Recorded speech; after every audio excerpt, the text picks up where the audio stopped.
Hello दोस्तों, स्वागत है आपका हमारे यूट्यूब चैनल में। दोस्तों, ये रिश्ता क्या कहलाता में आ गया बड़ा ट्विस्ट। जैसा कि आप लोग जानते हैं, विद्या की गाड़ी से एक्सीडेंट हो गया है अबीर का, और अबीर अब हो गया है अपाहिज। वो अपने पैरों पे नहीं चल पाएगा कभी भी, ऐसा डॉक्टर ने बोल दिया है। और अबीरा ये नहीं चाहती थी कि विद्या पर केस किया जाए, लेकिन अबीर कहता है मुझे इंसाफ चाहिए, मुझे इंसाफ चाहिए, कुछ भी हो जाए मुझे इंसाफ चाहिए ही चाहिए, क्योंकि जो इस हालत का जिम्मेदार है उसे तो मैं सज़ा दिला कर ही रहूँगा किसी भी तरीके से, चाहे कुछ भी हो जाए। अबीरा, तू अगर मेरी असली बहन है तो तू ऐसा करेगी, तू मुझे इंसाफ ज़रूर दिलाएगी। और तभी केस कर देती है अबीरा। और जैसे ही विद्या जाती है कोर्ट रूम में, एक वकील होता है, अबीरा तो खुद नहीं केस लड़ रही होती है, लेकिन कोई दूसरा वकील होता है जो केस लड़ रहा होता है। और वो कहता है विद्या पोद्दार ने मेरे क्लाइंट को बहुत ही बेरहमी से गाड़ी से उड़ा दिया और उसको उसी हालत में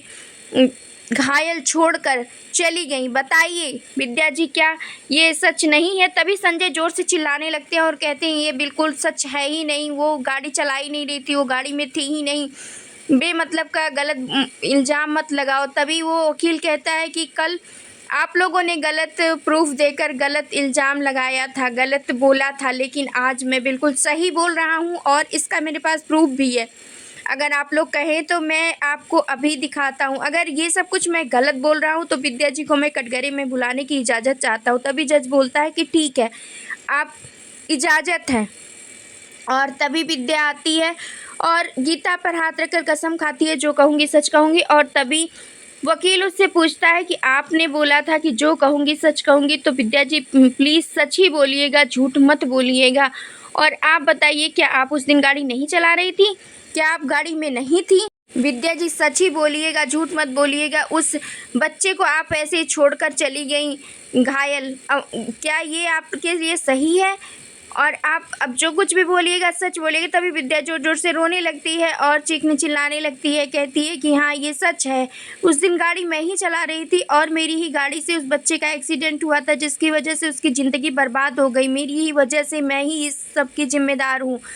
और जज साहब, लेकिन मैंने कुछ भी जानबूझ के नहीं किया था, जो कुछ भी हुआ है गलती से हुआ है। और वो हाथ जोड़ती है और कहती है मुझे माफ़ कर दीजिए, मुझसे गलती से जो कुछ भी हुआ हो गया। लेकिन उस दिन से मैं इतने गिल्ट में जी रही हूँ ना कि मैं ही जानती हूँ, और ना मुझे जीना आ रहा है ना मौत आ रही है। मैं बहुत ही ज़्यादा परेशान हूँ, मैं बीमार हो गई हूँ, इसके लिए मैं ना कुछ खा पा रही हूँ ना पी पा रही हूँ। मुझे जो भी सज़ा देनी हो आप लोग दे सकते हो, मैं उसके लिए बिल्कुल तैयार हूँ।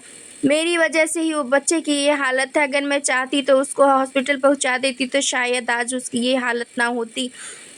और ये सब कुछ विद्या कबूल लेती है और तभी सभी लोग देखने लगते हैं और ज़ोर ज़ोर से रोने लगती है। तभी अरमान आ जाता है विद्या के पास, और वहाँ पे अबीरा भी बैठी होती है। और जैसे ही जेल उसको जज साहब 10 साल की सज़ा सुना देते हैं और वो जैसे ही जाने लगती है, वहाँ से बेहोश हो जाती है। तभी अबीरा दौड़कर पानी लेकर आती है, लेकिन अरमान कहता है कि तुम तो यही चाहती थी ना कि माँ की ये जो हालत है आज, वो तुम्हारी ही वजह से है। अगर तुम चाहती तो ये सब कुछ नहीं होता, लेकिन तुम जो भी चाहती थी वो तुमने कर दिखाया। अब झूठी हमदर्दी तुम मत दिखाओ और ये अपना ड्रामा बंद करो और यहाँ से चली जाओ। उसके बाद फिर वहाँ से अबीरा चली जाती है और विद्या वहाँ पे बेहोश हो जाती है। अरमान और घर वाले उसको संभाल लेते हैं। दोस्तों, क्या कुछ कहना है इस अपडेट के बारे में? क्या अब और अरमान हमेशा के लिए दूर हो जाएंगे एक दूसरे से, या विद्या की सज़ा कोई कुछ कम हो पाएगी, या अभी रूही भी कुछ करने वाली है और अबीर का गुस्सा अब होगा शांत? आप अपनी राय हमें कमेंट के जरिए ज़रूर बताएं, और हमारे चैनल पर नए हैं तो लाइक शेयर सब्सक्राइब करना, बेल आइकन दबाना बिल्कुल ना भूलें दोस्तों।